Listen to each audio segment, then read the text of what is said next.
묵상합니다. 읽고 듣고 깨닫는 지혜가 우리 속에 있게 하소서. 이 말씀 우리 마음판에 새깁니다. 달려가면서도 읽게 하시고 영생의 말씀에 계시며 우리가 누게로 가오리까 고백하며 예수님만 쫓아가는 주의 자녀들 다 되게 하소서. 하나님 너희는 마음에 근심하지 말라 말씀하셨습니다. 염려하지 말라 말씀하셨습니다. 하나님, 우리가 근심하고 걱정하고 염려하는 것들이 그리스도 예수 안에서 아무것도 아닌 것처럼 만들어주시고 오직 주 예수 은혜 가운데 주님의 능력을 덧입어 이 세상을 살아가는 주의 신령한 자녀들 다 되게 허락하소서. 예수님 이름으로 감사하며 기도합니다. 아멘. 이 한 시간 하나님의 은혜가 더 풍성하게 임하기를 예수님의 이름으로 축원해 드립니다. 신의를 지키는 성도, 그런 제목 가지고 말씀을 살펴봅니다. 미국에 이제 테드라고 하는 사람인데요. 이 사람이 이렇게 왼쪽 팔을 깁스를 했습니다. 그리고는 이제 서류 뭉치를 이렇게 들고 가면서 자기 주변에 이제 아가씨한테 또는 아주머니한테 내가 이게 손이 불편한데 트렁크 좀 열어야 되는데 트렁크 좀 열어줄 수 있겠습니까? 그러니까 이제 아무 의심 없이 그 트렁크를 열고 이렇게 숙일 때 이제 야구방망이로 두들겨서 약 30명 정도를 살해했다고 합니다. 기가 막히죠.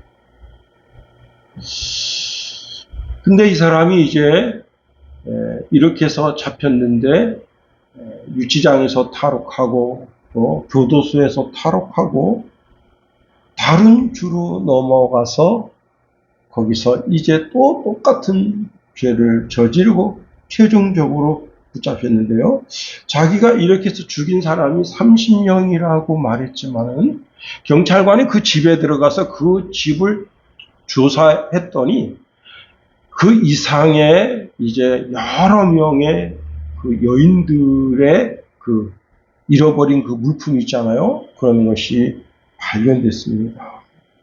사람이 사람을 믿지 못하는 세상, 불신의 세상이 된 거죠. 한 경찰관, 25년 된 경찰관인데요. 한 마약 사범 여성을 붙잡았는데요. 이 여성이 끌려가면서 약 기운이 떨어져서 힘드니까 안아주세요.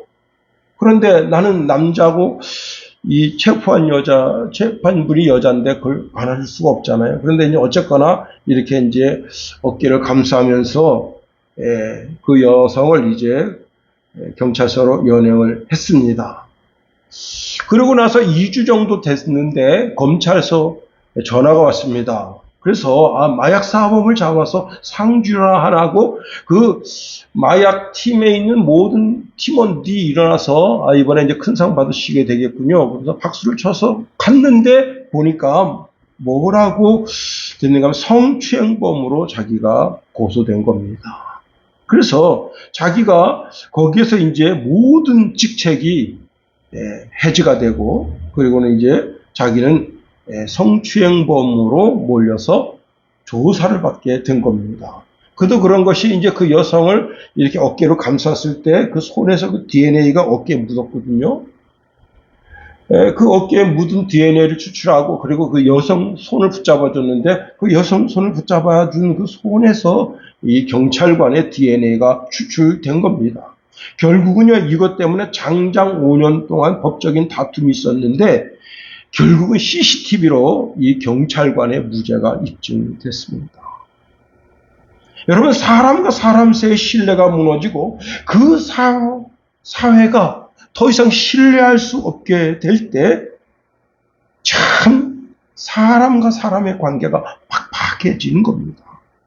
오늘날 사회가 점점 극단적인 개인주의로 빠르게 바뀌고 있으면서 사람과 사람 사이의 관계가 아주 쉽게 깨지고 있습니다. 약속을 아무리 해도 약속을 지키질 않습니다. 그냥 그 신뢰가 무너지는 겁니다.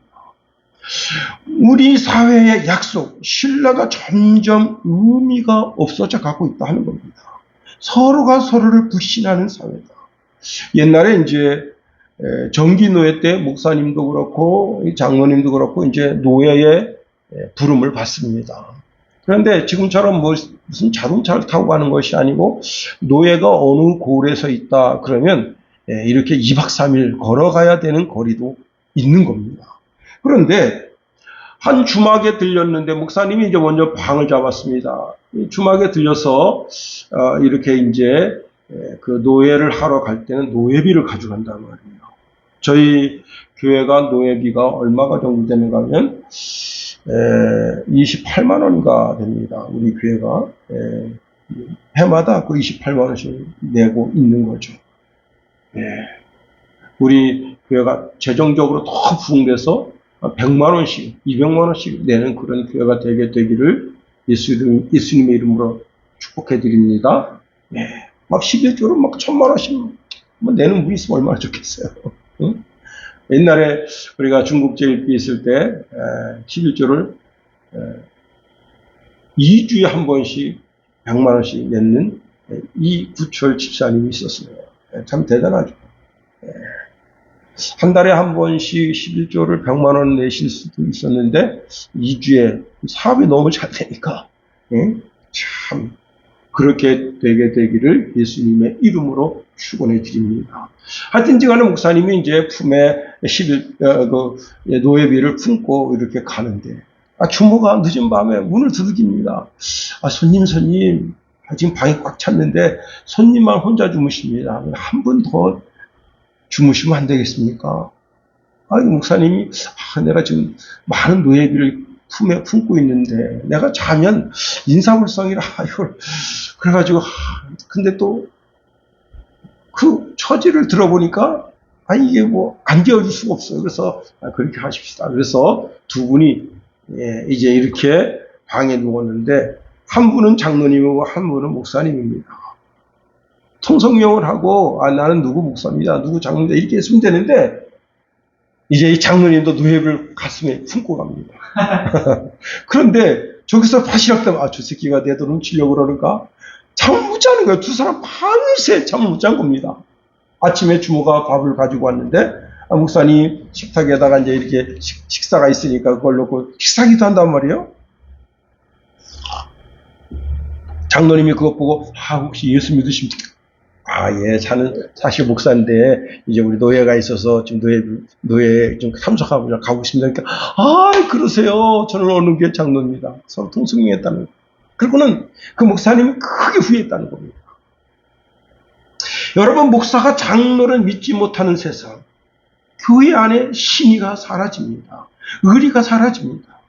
자, 오늘 본문의 말씀을 보세요. 바울이 교도소에 갇혀있는 상황 속에서 바울을 정말로 힘들게 하는 일들이 연이어 일어나는데 그 중에 하나가 제자들의 배신입니다.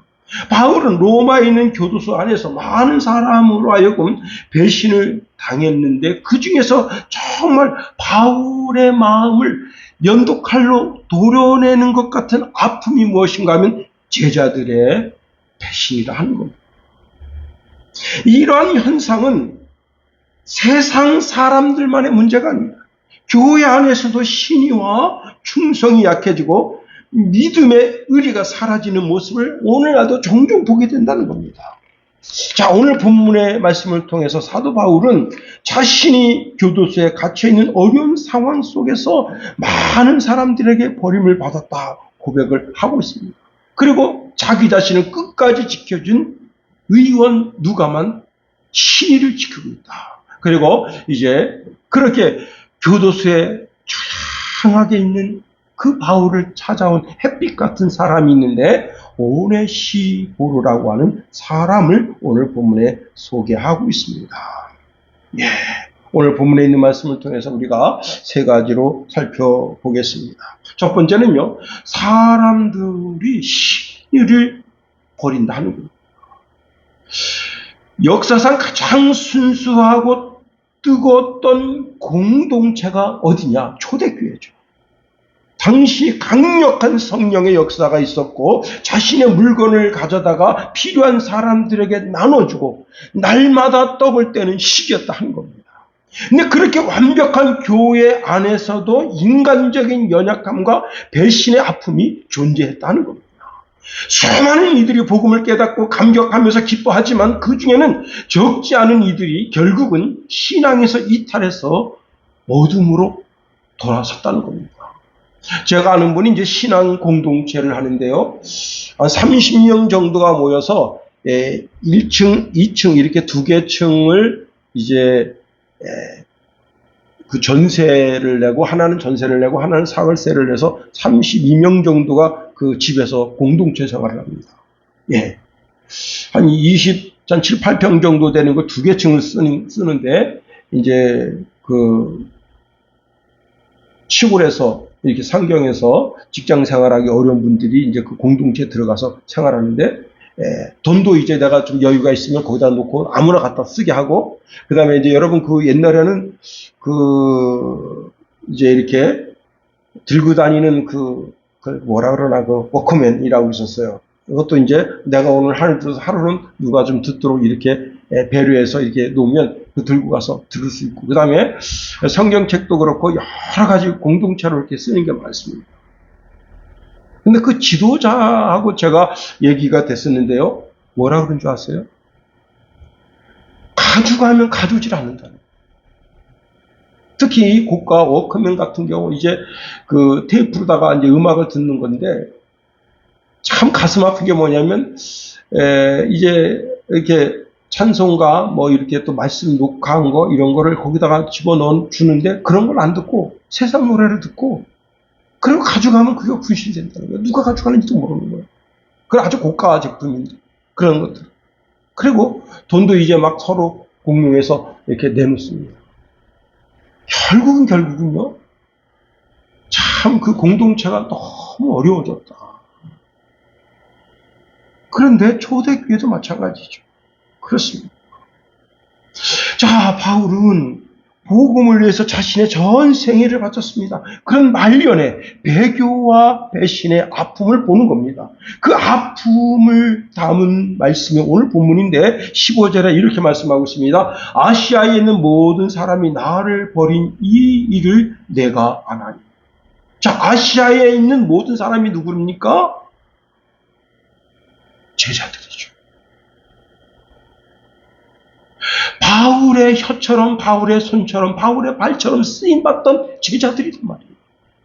근데 그 중에 두 사람을 이야기하고 있습니다. 부겔로와 허모게네도를 말하고 있습니다. 예.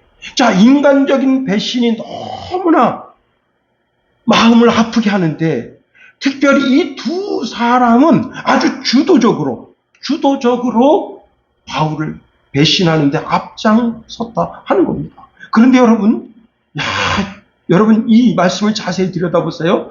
아시아에 있는 모든 사람이 나를 버렸다. 이렇게 말하고 있다는 사실에 주목해 봐야 한다는 사실입니다. 아시아에 있는 모든 사람들이 그리스도의 교훈을 버렸다고 말하지 않는다는 거예요.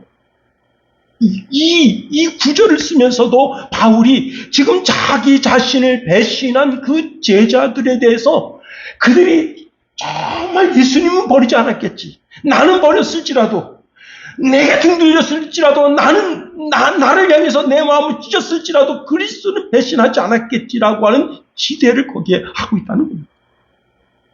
바울이 지금 차가운 감옥에 갇혀서 고난을 당하고 있을 때 그 고난의 현장에서 자신을 배신하고 떠나간 이름 하나하나를 기억합니다.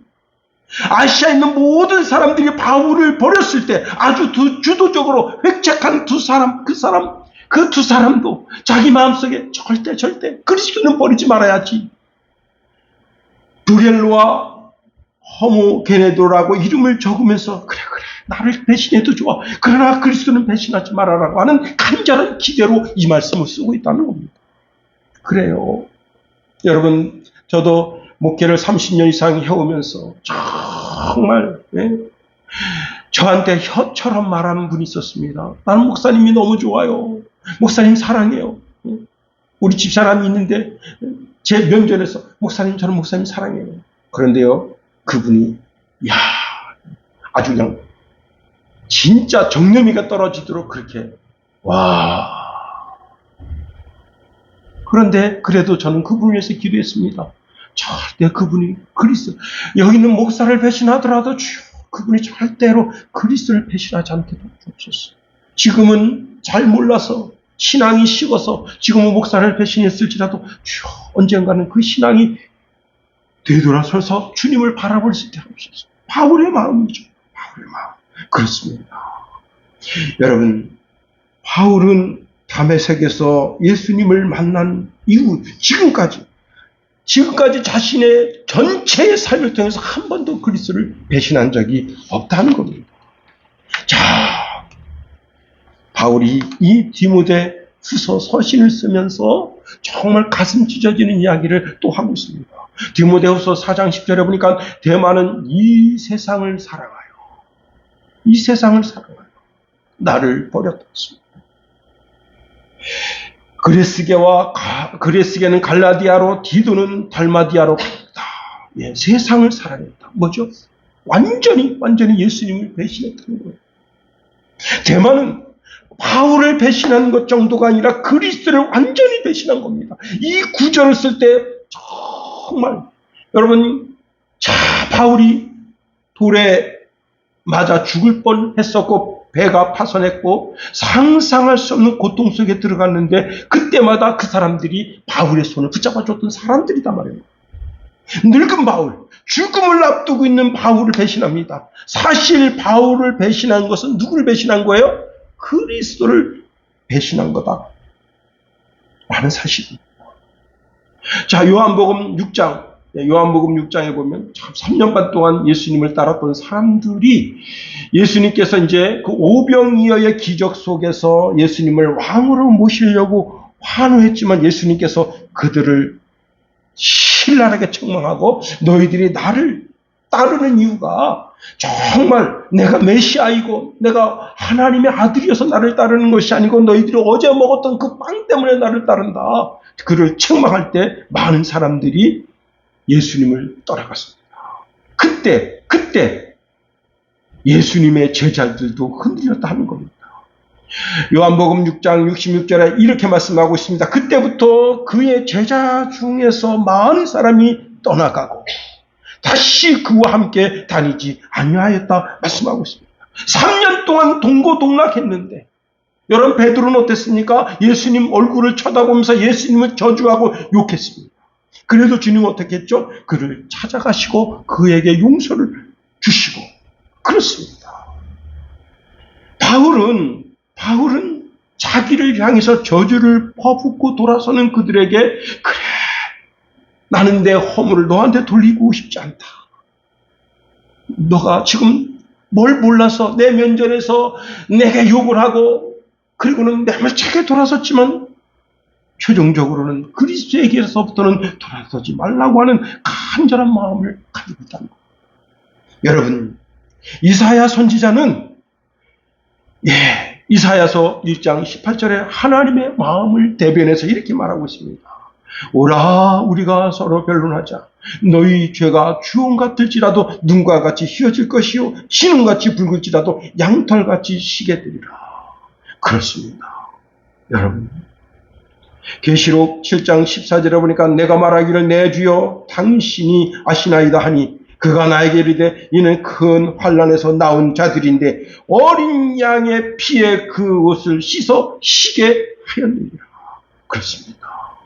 우리는 오직 예수 그리스도의 보혈에 우리의 모든 수치와 허물을 다 씻어버리고 그분 앞에 다시 서야 할 존재들이다 하는 겁니다. 두 번째로 오늘 본문에 보니까 목숨을 걸고 바울을 도왔던 한 사람을 소개하고 있습니다. 바울의 말년에 로마의 깊은 지하 감옥, 고독과 배신으로 얼룩진 공간인데 복음의 영광을 함께했던 수많은 사역자들이 이제 슬그머니 바울을 떠나고 수많은 아시아의 교회의 지도자들이 바울에게 등을 돌렸습니다. 바울은 세상의 눈으로 볼 때 더 이상 위대한 사도가 아니고 쇠사슬에 매인 초라한 죄수에 불과합니다. 이 불명예와 고독의 한복판에 있는 지금 너무너무 고독하죠. 너무너무 괴롭죠. 그러한 그 정말 초라하기 짝이 없는, 여러분, 그 교도소에 있는 바울이 어떤 옷을 입었겠어요? 옷이 다 헤어지고 너덜너덜 거리는데 그 옷을 바꾸지 못하게, 세수도 못하게 하는 거예요. 수염이 자랐습니다. 합니다. 여러분, 머리를 감지를 못해서 머리가 막 진짜 거지발색입니다. 그런 바울. 그걸 이게 머리를 정리하지 못하게 합니다. 구데기가 그 몸을 쑤십니다. 그런데 여러분, 그를 찾아온 눈물 어린 제자가 있었다. 그 이름을 소개하는데요. 에베소의 성도인 오네시보르라고 하는 사람입니다. 저는 이 사람을 사실 이 디모데후서가 아니었더라면 저는 이 사람을 몰랐었어요. 저는 이 사람이 오네시모인 줄 알았어요. 그런데 제가 이제 성경 주석을 보니까 이 사람은 오네시모하고 전혀 다른 사람이다 라고 소개하고 있습니다. 자, 오네시보르는 바울에게 베푼 사랑, 그 오네시보르가 바울에게 베푸는 사랑은 일회성, 값싼 동정이 아니었다고 하는 겁니다. 그는 아주 자주 바울을 유쾌하고 기쁘게 해주기 위해서 자주자주 로마에 있는 그 바울을 방문했다는 겁니다. 여러분 16절, 17절 말씀 보세요. 원하건대 주께서 오네시보르의 집에 긍휼을 베푸시옵소서. 그가 나를 자주 격려해 주고 내가 쇠사슬에 매인 것을 부끄러워하지 아니하고 로마에 있을 때에 나를 부지런히 찾아와 만났습니다. 말씀하고 있습니다. 자, 오네시보르는 편지로 마음을 전하고 때로는 직접 찾아와 따뜻한 눈빛과 위로의 말로 바울의 영혼의 위로가 되었다는 겁니다. 자, 바울이 지금 쇠사슬에 매여 있죠. 그 쇠사슬에 매여 있는 것을 부끄러워하지 않았다는 겁니다. 즉 바울을 명예스럽게 여겼다는 거예요. 자, 지금 바울이 어떻다고요? 옷이 더럽게 짝이 없습니다. 여러분, 바울이 몸이 건강에 무너집니다. 여러분, 건강이 무너진 바울 어떻겠어요? 저는 아버님이 건강이 무너졌을 때 그 옆에서 지켜봤습니다. 이야, 참 부끄럽죠. 아들한테 그 부끄러움을 보이지 않으려고 화장실에 막 달려가십니다. 근데 제가 화장실 달려가려고 했더니 어머니가 너는 거기 있어요. 어머니를 쫓아들고 있어요. 지금 그래도 건강해지신 겁니다. 네.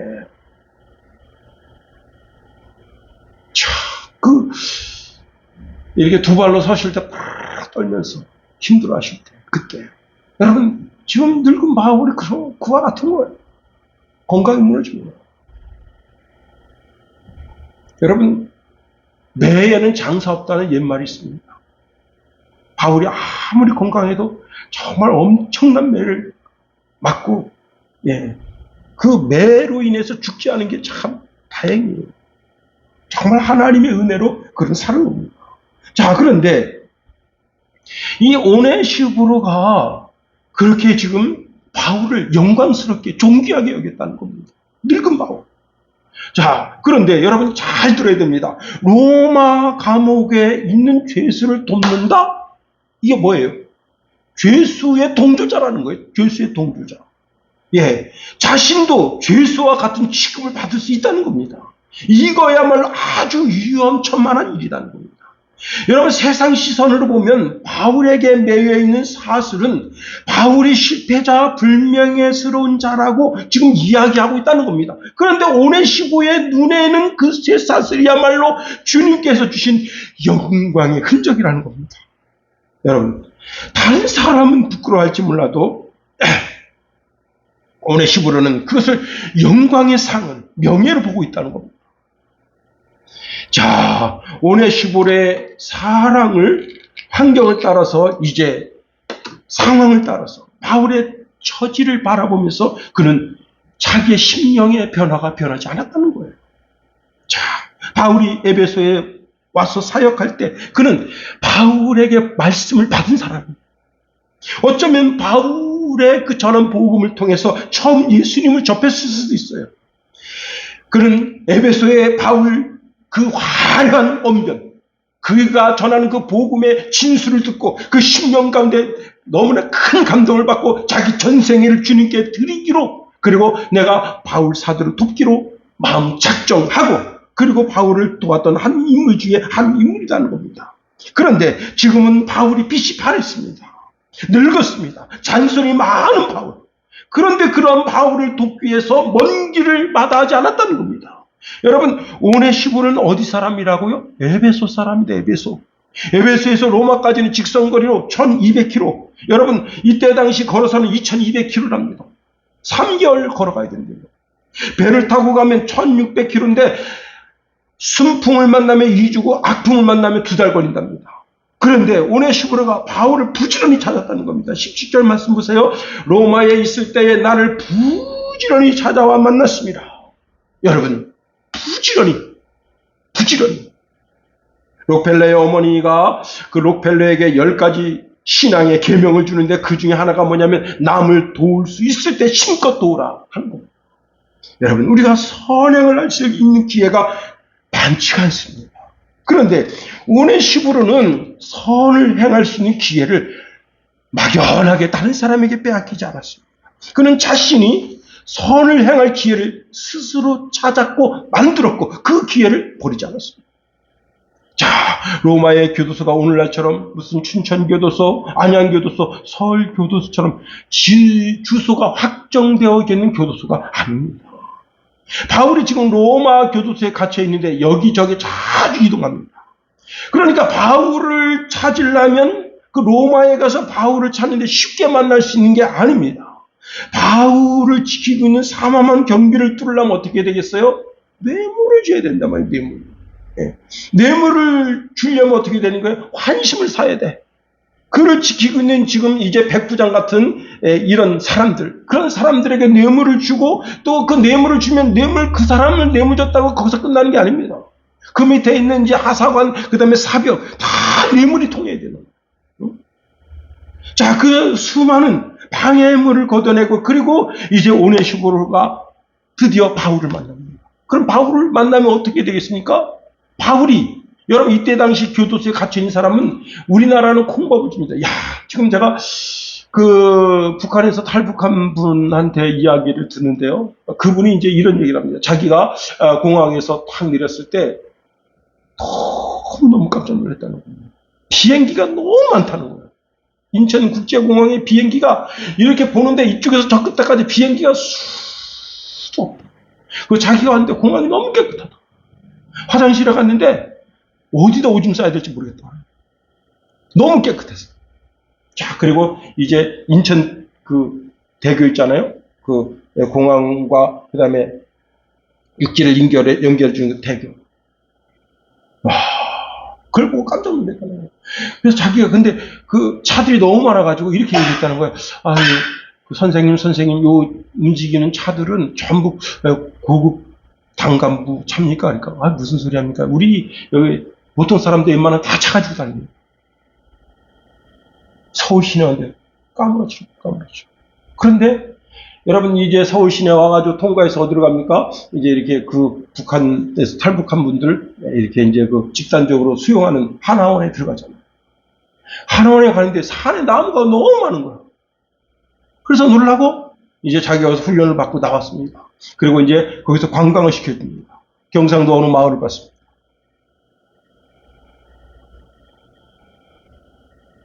자기가요, 거기서 땅을 치고 울었다. 땅을 치고. 왜 울었느냐?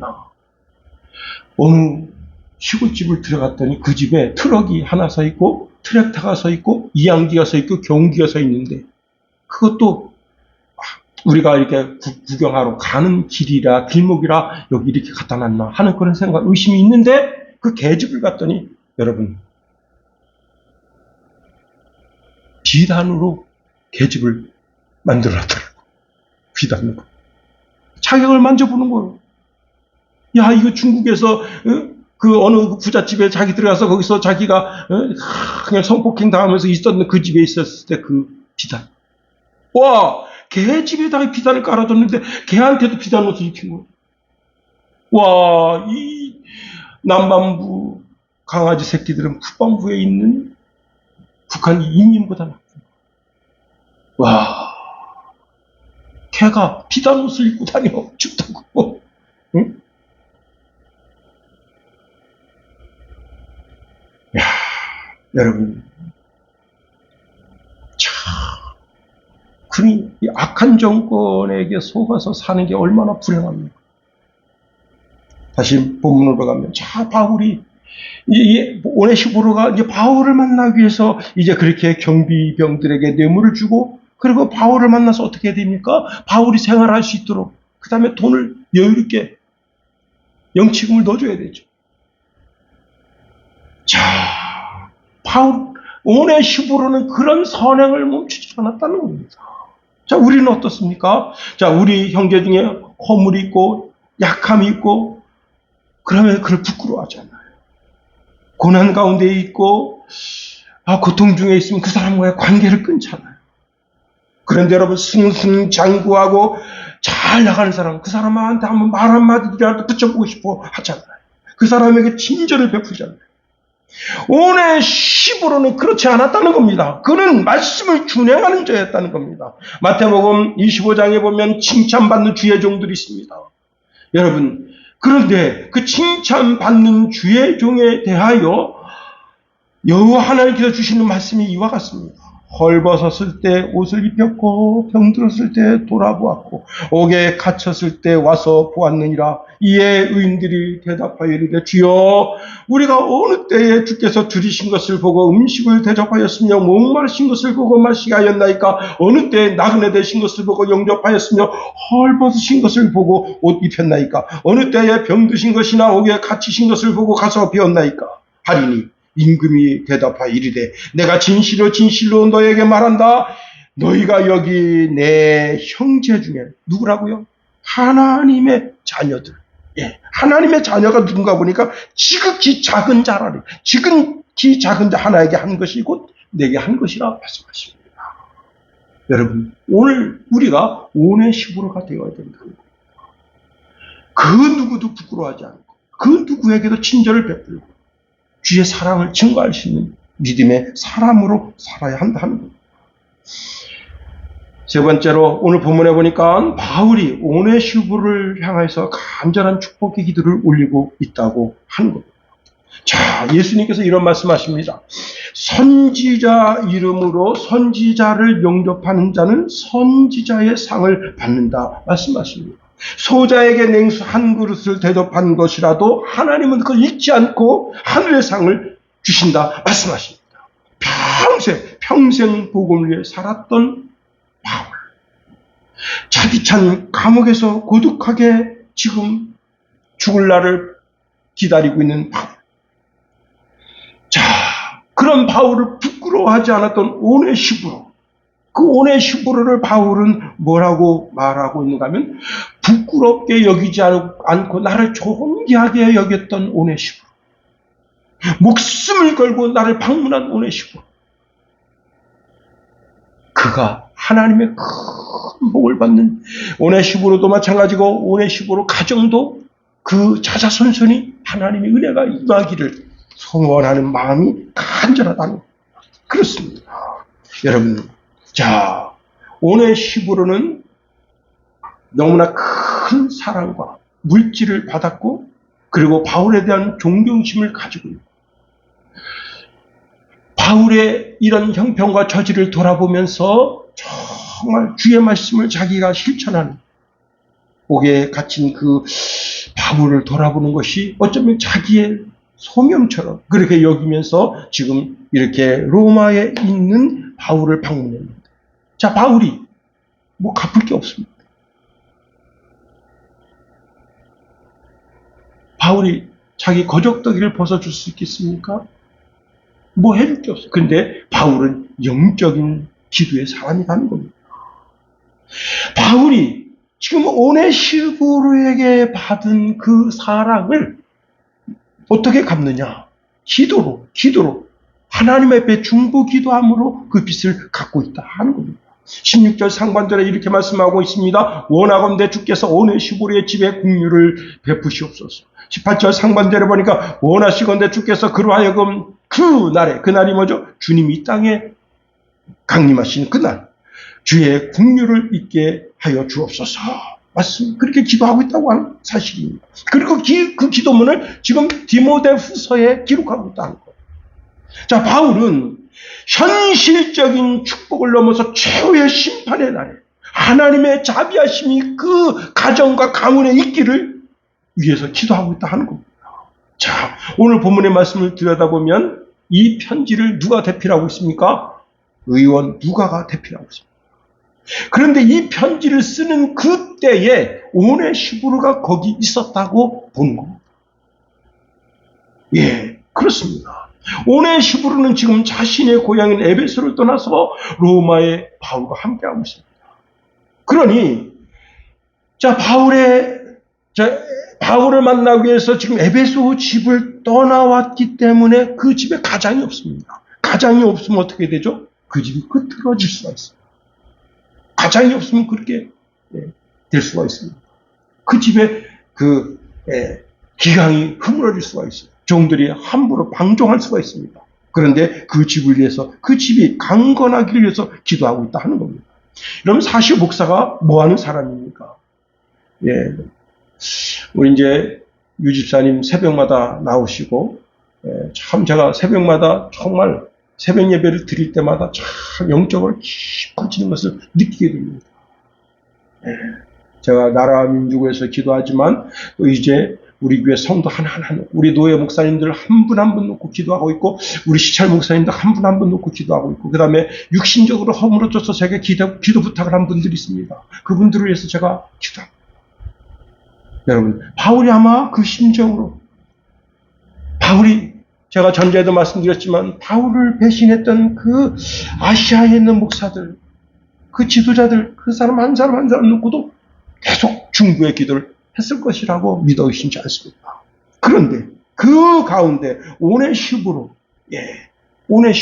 가정이, 오네시부로의 그 자자손손이, 그리고 주님이 땅에 재림하시는 그날 오네시부로가 그 하나님의 거룩한 은혜 가운데 들어가 정말 영육간에 잘 되기를 소망하는 마음이 간절하다 하는 겁니다.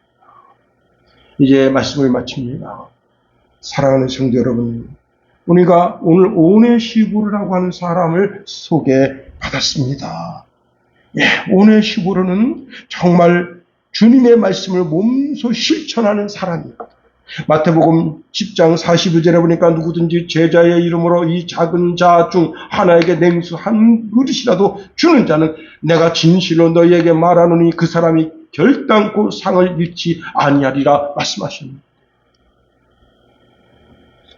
여러분, 우리가 정말 힘을 다해서 우리 심령 속에, 삶 속에 어려움 가운데 있는 성도들을 돕는 오네시부로와 같은 그런 놀라운 복음의 역사를 이루는 저와 여러분이 다 되기를 예수님의 이름으로 축원해 드립니다. 기도하겠습니다.